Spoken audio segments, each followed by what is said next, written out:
I can still hear the sound of that night, the crash of the door, the screaming, the silence that followed.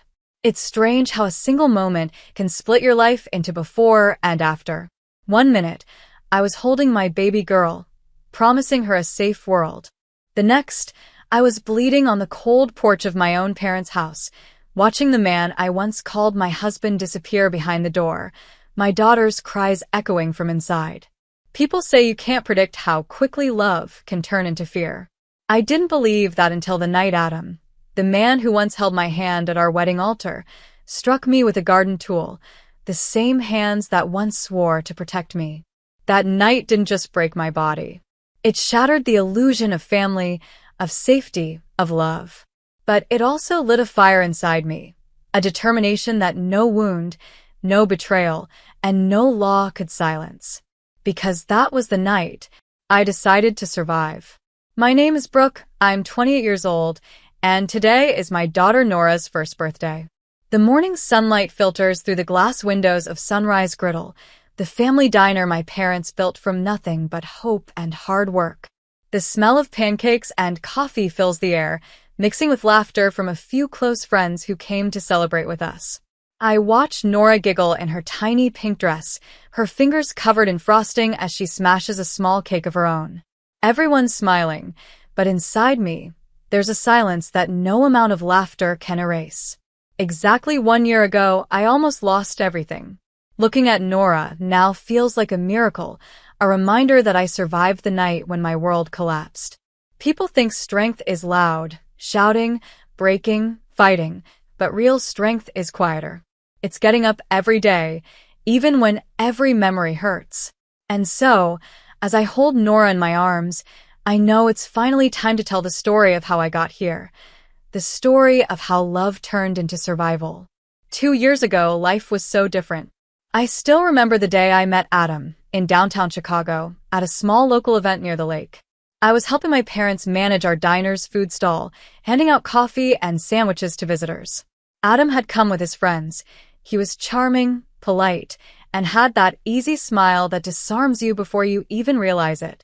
He asked if I'd made the muffins myself, and when I said yes, he called them the best thing he'd ever tasted.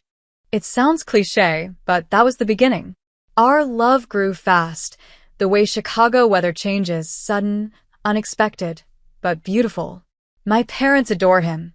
They said he was respectful, hardworking, and someone who truly cared about me. Adam worked in a local design firm, nothing fancy, but he had ambition. We spent evenings walking by Lake Michigan, talking about dreams and futures, and how someday we'd buy a little house with a garden. I was certain he was my forever. When Adam proposed 6 months later, it wasn't in a fancy restaurant or under fairy lights. It was right inside Sunrise Griddle, in front of my parents, holding a single rose. I remember crying as customers clapped. My parents were proud that their only daughter had found someone kind. They helped us with the wedding, modest but beautiful, held in a community hall filled with warmth and laughter. Even Adam's family, his mother Brenda, father Leonard, and sister Vanessa, seemed welcoming. Brenda called me the daughter she always wanted. Vanessa, newly divorced, said I was like a sister to her. Back then, I believed every word. After marriage, I moved into their family home, an old but spacious house on the north side of Chicago. At first, everything felt perfect. Brenda would ask me for recipes, Vanessa would chat for hours, and Adam and I spent our nights planning our future together. I still worked part-time at the diner, helping my parents while learning to run things myself. My parents were my anchor. They believed in me more than anyone. 3 months after our wedding, I found out I was pregnant. I can still recall the way Adam hugged me when I told him, his eyes filled with tears, his hands trembling with excitement. "We're going to be parents, Brooke," he said softly. That moment was pure happiness. I called my parents immediately. My mother screamed with joy, and my dad said, "Our little girl's going to be a mom." Those early days were everything I dreamed of: late-night ice cream runs, gentle conversations, Adam talking to my belly, as if our baby could already hear him. Even Brenda seemed genuinely thrilled, knitting tiny socks and blankets. It felt like a family, whole, peaceful, and safe. If someone had told me then that all of this warmth would one day turn into cold silence, I wouldn't have believed it. But life has a way of changing when you least expect it. I didn't know that behind those smiles, behind the gestures of kindness, shadows were waiting, greed, control, and envy that would slowly choke the light out of my perfect world. Because while I was dreaming of a happy future with Adam and our baby, others were already planning how to take everything away. In the first few months of our marriage, life felt like a dream I never wanted to wake up from. Adam and I would wake early to the sound of church bells echoing faintly from down the street. He'd kiss my forehead before leaving for work, and I'd spend my mornings helping Brenda in the kitchen. She loved order. Everything had to be spotless, from the silverware to the lace curtains in the dining room. I admired her at first, thinking her discipline came from care, not control. Vanessa, on the other hand, was lively and talkative. She'd tell me stories from her marriage, how her ex-husband never appreciated her, and how I was lucky to have a man like Adam. Sometimes she'd compliment me. Other times, she'd stare at me a little too long, her smile fading into something unreadable. I brushed it off, thinking maybe she was still healing from her own heartbreak. Adam was the glue that held us together. He'd come home late but always brought flowers, sometimes tulips, sometimes wild daisies he said he'd grabbed from a roadside stall. On weekends, we'd drive to my parents' diner, Sunrise Griddle, and have breakfast there. My mom would always hug Adam like her own son, and Dad would chat with him about the business, teaching him small things about running a diner. My parents genuinely liked him. They believed he was good for me. I remember one particular Sunday morning. I was wiping tables at the diner when I suddenly felt dizzy. My mom rushed to me, helping me sit down. "Maybe you didn't eat," she said. But deep down, I already knew.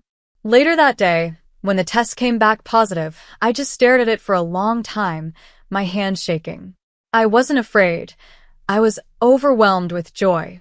That evening, I waited for Adam to come home. When he did, I placed the test on the dinner table beside a small cupcake with pink and blue frosting. He looked confused at first, then his eyes widened. You're pregnant," he whispered. I nodded, and he pulled me into his arms so tightly that I could barely breathe. He laughed and cried at the same time. For the next few days, he couldn't stop smiling.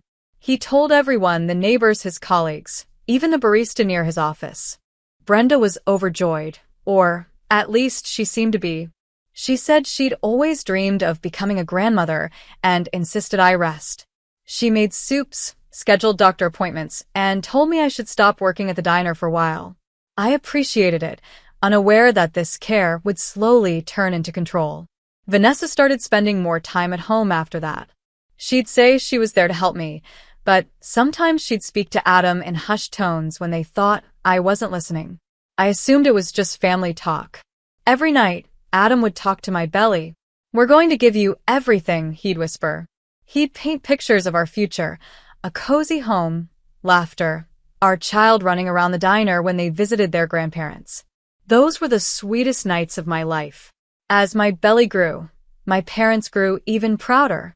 They dropped by with casseroles and baby clothes, always telling me, "You're going to be such a good mom, Brooke." They didn't know that soon, their words would haunt me, that I'd have to become a good mother in ways I never imagined, not just nurturing, but protecting. In the 6th month, everything still seemed fine. Adam was caring, Brenda fussed over baby names, Vanessa picked out nursery colors, and I dreamed about holding my little one for the first time. It was a peaceful, picture-perfect life, until the phone rang one rainy evening. It was the kind of call that splits your world in half. The kind of call that makes your heart stop beating for a moment. My mother's name flashed on the screen, but it wasn't her voice I heard. It was a stranger's voice from the Chicago Police Department. That was the night I learned that perfection never lasts forever. I can still remember the exact sound of that phone call. The rain tapping on the window, the clock ticking in the hallway, and then silence. The officer's voice was calm but heavy. "Mrs. Brooke Cole? I'm sorry to inform you, but your parents were involved in a car accident on I-90. They didn't make it." For a few seconds, the world stopped. I could hear the blood rushing in my ears, my breath catching in my throat. The phone slipped from my hand and hit the floor. Adam ran in, confused, asking, "Brooke, what happened?" But I couldn't form words. The only thing that came out was a scream that didn't sound like me. It sounded like someone else, someone shattered.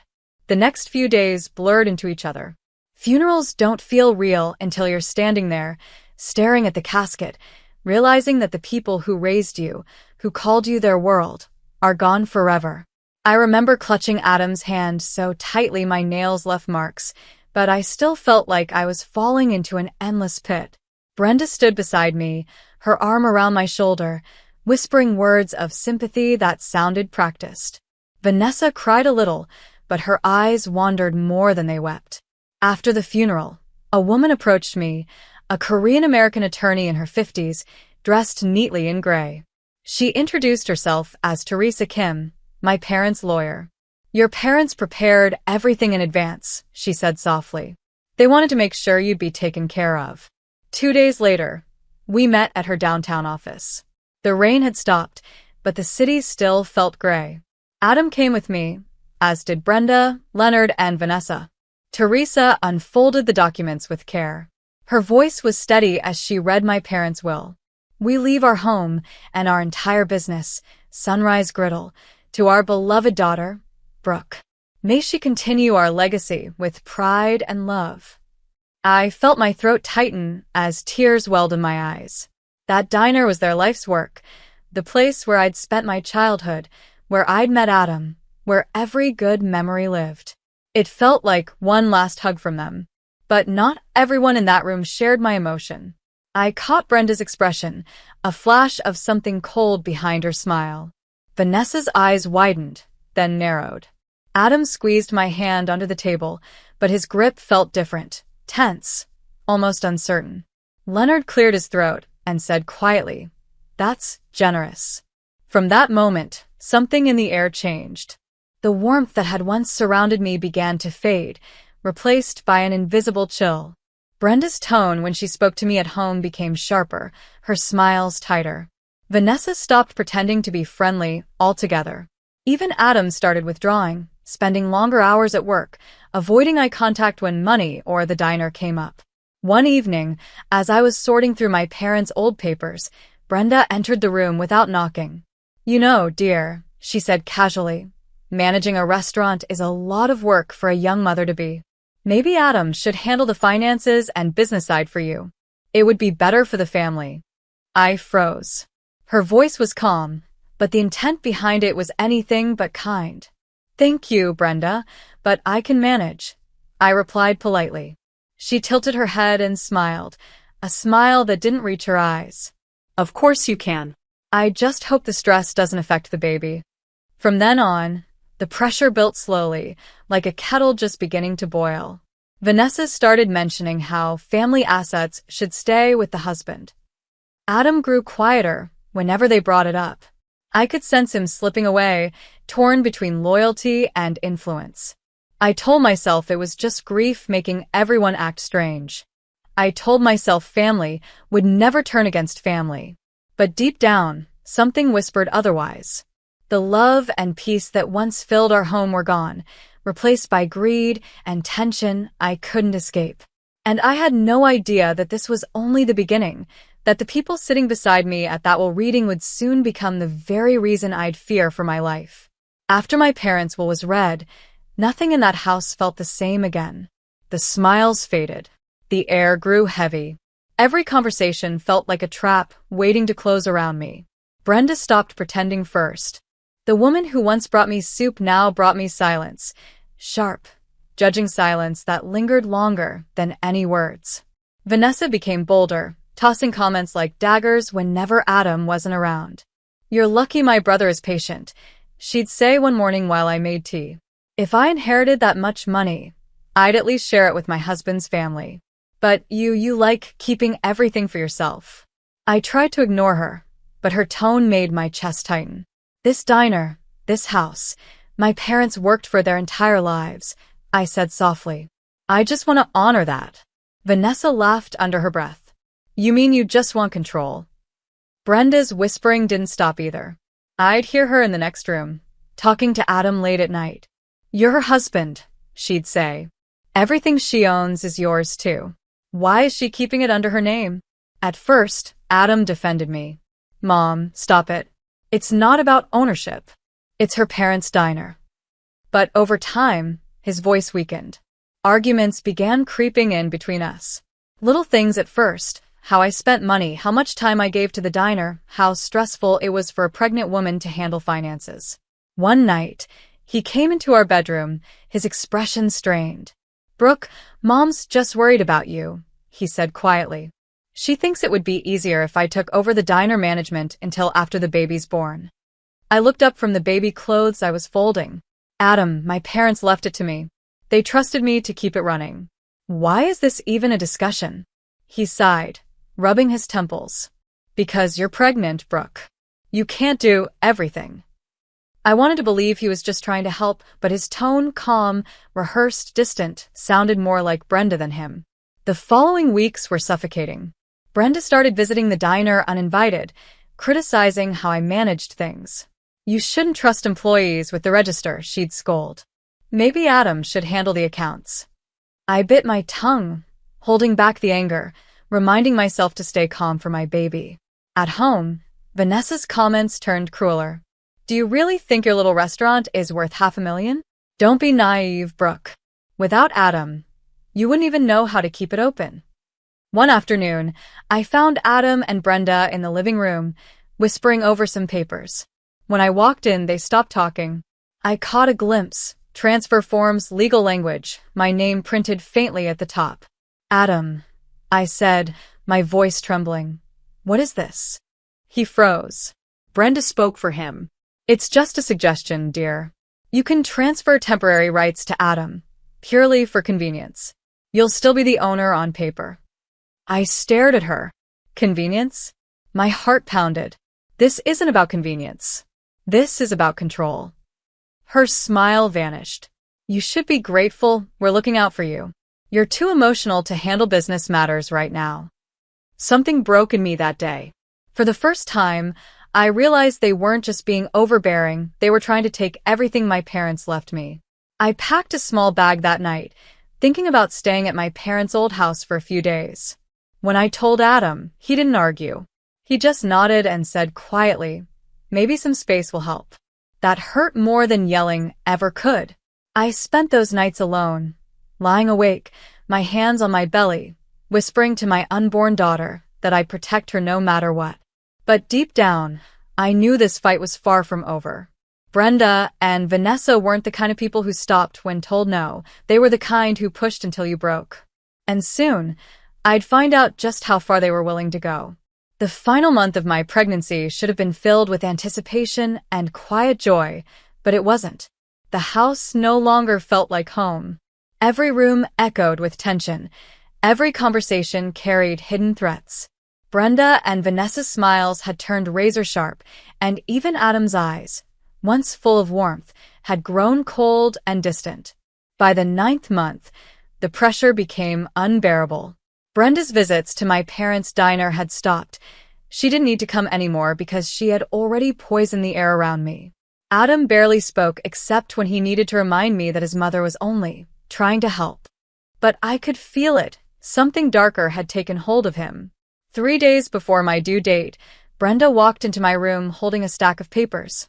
"You're signing this today," she said flatly. I didn't even bother to take them. "What are they?" "Transfer papers," Vanessa replied coldly from the doorway. "It's time you stop pretending this business belongs to you. You're about to give birth. You won't be running anything anyway." I stared at them in disbelief. "I told you both 100 times, I'm not transferring anything. Sunrise Griddle is mine. My parents trusted me." Brenda smirked. "Your parents aren't here anymore." The words stung like knives. Adam stood behind them, silent, refusing to meet my eyes. "Adam," I whispered, "please say something." He hesitated for a second, then sighed. "Brooke, maybe it's for the best. Just until things settle." Something inside me snapped. "Until things settle?" I repeated. "You're asking me to give away my parents' legacy because your mother said so?" Brenda's patience evaporated.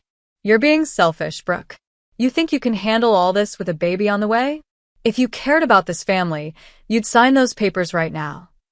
No, I said firmly, my voice shaking but steady. I won't do it. Brenda's face twisted in anger. Fine, she hissed. Then don't expect any help when the pain starts. I didn't understand what she meant until the contractions began that night.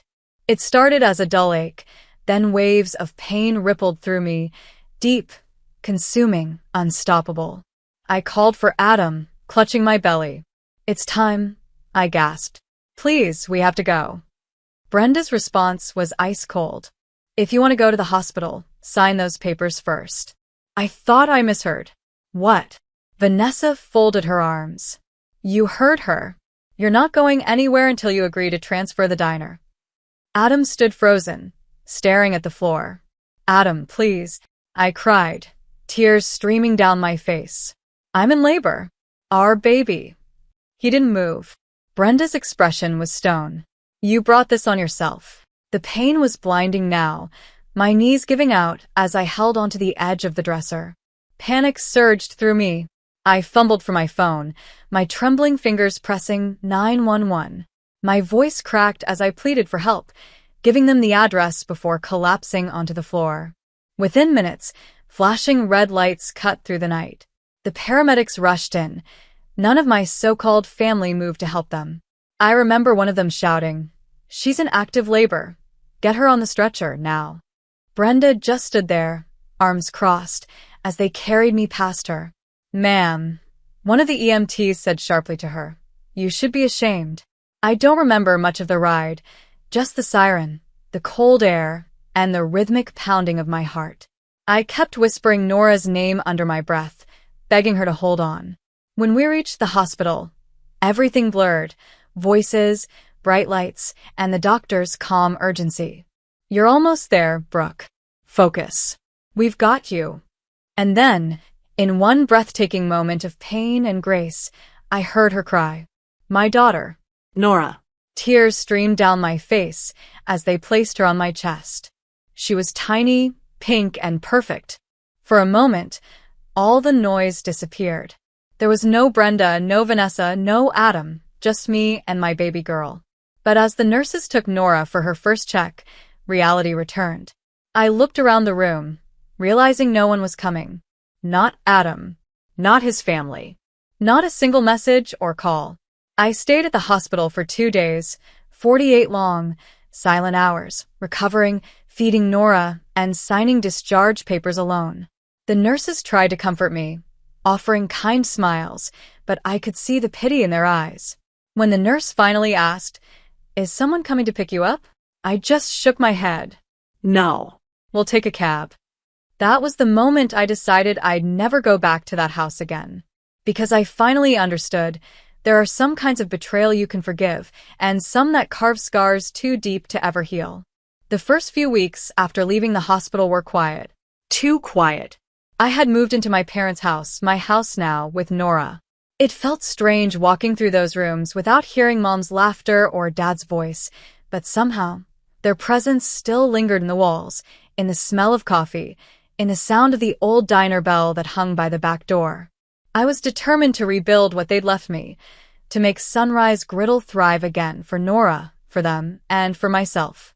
I thought I was finally safe. But peace doesn't last when greed refuses to die. It started with calls I didn't answer, then messages that turned to threats. You can't keep it all, Brooke.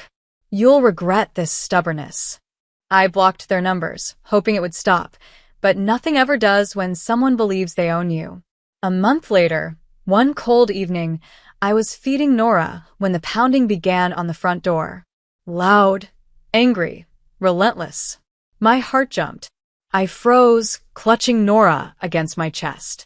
The pounding grew louder, and then came the familiar voice that still haunted my dreams. Brooke, open this door right now. Brenda. Before I could react, the lock gave way with a violent crack. The door swung open, and there they were, Brenda, her face twisted with rage, Vanessa standing behind her, and Adam, looking more like a stranger than the man I once loved. Get out of my house, I shouted, backing away, holding Nora close. Brenda sneered. Your house? You mean the one you stole from my son? I didn't steal anything. My parents. Your parents are gone, she snapped, stepping closer. And you're not capable of running that diner. Sign it over to Adam. Now. I'm not signing anything. Adam's voice cut through the chaos. Brooke, just listen. It'll make things easier. You can't raise a baby and manage a business alone. I shook my head, tears burning in my eyes. I'm already doing it alone. Vanessa suddenly lunged forward, snatching Nora from my arms before I could react. Give her back. I screamed, reaching out, but Brenda grabbed my wrist and shoved me backward. Vanessa's voice was cold. You don't deserve her. Vanessa, please. She's just a baby. Give her to me. Not until you sign, Brenda hissed. You want your child? Sign the diner over to my son and we'll leave. My body trembled, every nerve screaming. You're insane, I whispered. This is kidnapping. Adam's jaw tightened. It's not kidnapping. She's my daughter, too. He motioned toward Vanessa, who clutched Nora tighter. The baby began to cry, softly at first, then louder, terrified by the shouting. My heart broke hearing her sobs echo through the house. Something inside me snapped. You're not taking my daughter. I screamed, lunging toward them. Brenda grabbed me by the hair, dragging me toward the door. My knees hit the floor, scraping against the hardwood. You're pathetic, she spat. Just like your mother, weak and useless. When they reached the porch, Brenda shoved me hard, sending me sprawling onto the cold concrete outside. My palms stung as I caught myself from falling face first. I could still hear Nora crying inside, her tiny wails slicing through the air. I scrambled to my feet, blood pounding in my ears. Give me my baby, I shouted, running toward the door. But before I could reach it, Adam's voice thundered through the night. She's my daughter, Brooke. You have no right to her. He moved toward the garden shed near the porch, his footsteps heavy and furious. My eyes followed his hand as he reached down and grabbed something long, metallic, a post-hole digger, its iron blades glinting under the porch light. Adam, don't please, I cried. But he didn't stop. He swung the tool in a sudden, brutal motion. The metal struck the side of my head with a sickening crack. Pain exploded through me as I fell to the ground, the world spinning, warm blood trickling down my temple. I remember the metallic taste in my mouth, the sky tilting, and Nora's cries muffled behind the slammed door as they locked me out. For a moment, everything went dark. When I opened my eyes, I was lying on the porch, the cold biting my skin. My phone had fallen beside me, the screen cracked but still glowing faintly. My fingers trembled as I pressed 911. My voice was barely a whisper, but I managed to say, "They took my baby, please hurry." Within minutes, sirens pierced the silence. Red and blue lights painted the front yard as police cars skidded to a stop. Officers stormed the porch, breaking through the door. I could hear shouting inside, Vanessa screaming, Brenda protesting, Adam cursing. Then the sound of Nora crying again, followed by a female officer's gentle voice. "It's okay, sweetheart. You're safe now." When they brought Nora out, I reached for her with shaking arms, sobbing uncontrollably. An EMT crouched beside me, pressing gauze to my head. "You're lucky you called when you did," he said softly. "They could have killed you." Adam, Brenda, and Vanessa were handcuffed right there on the porch as neighbors gathered outside, whispering in shock. The officers collected the blood-stained post-hole digger as evidence, sealing it in a bag. As the paramedics lifted me onto the stretcher, I clutched Nora to my chest. I wasn't just bleeding. I was broken, exhausted, and done. But as the ambulance doors closed, I realized something important. This was no longer about fear. It was about justice. When I woke up, the world was white and silent. The smell of antiseptic filled the room, the steady beep of monitors echoing softly in my ears. For a moment, I didn't know where I was. Then the pain in my head returned, a deep, pulsing ache that reminded me of everything that had happened. I tried to sit up, but a nurse hurried over. "Take it slow, Brooke," she said gently. "You're safe now." "You're in the hospital." My hand instinctively reached for Nora. Panic shot through me. "My baby, where's Nora?" The nurse smiled softly. "She's right here." She turned, and I saw Nora sleeping peacefully in a small bassinet beside my bed, wrapped in a pink blanket. A police officer stood near the doorway, his presence both strange and comforting. "Ma'am," he said kindly, "the people who hurt you have been arrested. They're in custody. We'll need your statement when you're feeling better." Those words, "they're in custody," were the first breath of relief I'd taken in months. I looked at my daughter, tiny and calm, and whispered, "We're safe now, baby. We're really safe." The next few days were a blur of painkillers, medical tests, and quiet tears. The doctors said the blow to my head caused a concussion and required stitches, but I'd recover fully. What they didn't know was that the wounds inside me ran much deeper. Detectives visited often, gathering evidence. They showed me photos of the post-hole digger sealed in a crime bag, fingerprints identified, and statements from neighbors who witnessed the chaos. Each piece of evidence was another step toward justice. When I was discharged, a kind social worker helped me arrange a protective order, legally banning Adam, Brenda, and Vanessa from contacting me or Nora ever again. I filed for divorce the same week. My attorney assured me it would be straightforward. Given the police reports, my testimony, and video footage from a neighbor's security camera, there would be no custody battle. 3 months later, the divorce was finalized by the court. I retained full legal and physical custody of Nora, and the permanent protection order remained in force. The trial began 2 months later. I attended remotely through a secure video link, holding Nora in my lap as the judge read the charges: aggravated assault, child endangerment, trespassing, coercion, and attempted property fraud. Brenda sat in court with the same smugness she'd always worn, but this time it didn't save her. Vanessa tried to cry her way through the proceedings, while Adam just stared at the floor. The prosecution played the 911 recording, the neighbors' security footage, showing them forcing their way in, and photos of my injuries. There was no defense strong enough to erase the truth. When the verdict came, I cried, not out of sadness, but release. 10 years in state prison for Adam. 8 years for Brenda. 7 years for Vanessa. The judge's voice was firm.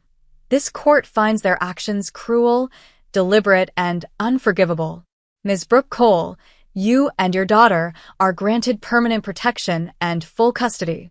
They never appeared again, incarcerated and barred by the court's permanent order. For the first time in a long while, I felt my parents' presence again, like they were standing behind me, proud that I fought back. Months passed. Slowly, I began to rebuild. I returned to Sunrise Griddle, its walls still filled with my parents' spirit. The employees welcomed me with open arms. I redesigned the space, added a play corner for Nora, and reopened the diner under a new banner: Sunrise Griddle, a family legacy. Word spread fast through Chicago. Customers who once knew my parents returned, sharing memories of them, telling me how proud they'd be. Business flourished, and for the first time since the tragedy, laughter returned to that little corner of the city. Nora was a month old when they broke in that night. By the time of her first birthday, the case had long been closed. 1 year later, the diner was full again, but this time for a different reason. Balloons floated near the ceiling, the smell of cake and coffee filled the air, and a small banner hung above the counter. Happy first birthday, Nora. My friends gathered around, clapping as Nora smashed her cake with her tiny hands, giggling in the same spot where her grandparents once stood. I held her close and whispered, "You'll never have to be afraid again." As I looked around, the soft light, the warmth of the crowd, the sound of life returning, I realized I had done what many said I couldn't. I had rebuilt not just my parents' legacy, but my own. I didn't just survive that night. I rose from it. And as Nora's laughter echoed through Sunrise Griddle, I finally knew justice had been served and a new beginning had truly begun. If I've learned anything from everything I went through, it's that silence protects no one. For months, I stayed quiet, out of love, out of fear, out of hope that people would change. But monsters don't stop when you whisper. They stop when you stand up and speak. I used to believe strength meant staying calm no matter how much it hurt. Now I know real strength means saying, enough. It means walking away from people who try to break you, even if they share your last name. It means rebuilding yourself from the ground up when everything you loved has been ripped apart. There were days I didn't think I'd make it, days when the bruises hurt less than the loneliness. But every time I looked at my daughter, I remembered why I had to keep going. She deserves a world where her mother isn't a victim, but a survivor. A woman who stood tall, who fought back, and who turned her pain into power. I want every woman who hears my story to know this. You are not weak because you trusted. You are not broken because they hurt you. You are powerful because you're still standing. There will be people who will try to take your voice, your dreams, your peace, but they can never take your worth. You are not defined by what they did to you. You are defined by what you do next. The night I lay bleeding on my porch, I thought my life was ending. I didn't know it was just beginning. That night carved a scar, yes, but it also carved a strength I never knew existed. Today, I run my parents' diner with pride. I raise my daughter with love. And when people ask me how I survived, I tell them the truth, by refusing to be silent. To anyone trapped in fear, please listen. You don't owe your loyalty to those who destroy you. You owe it to yourself to live, to fight, and to heal. Because survival isn't just about breathing. It's about taking back your story and writing the ending yourself. Thank you for watching. If Brooke's story inspired you, please like, comment, and subscribe for more powerful stories of strength, justice, and new beginnings.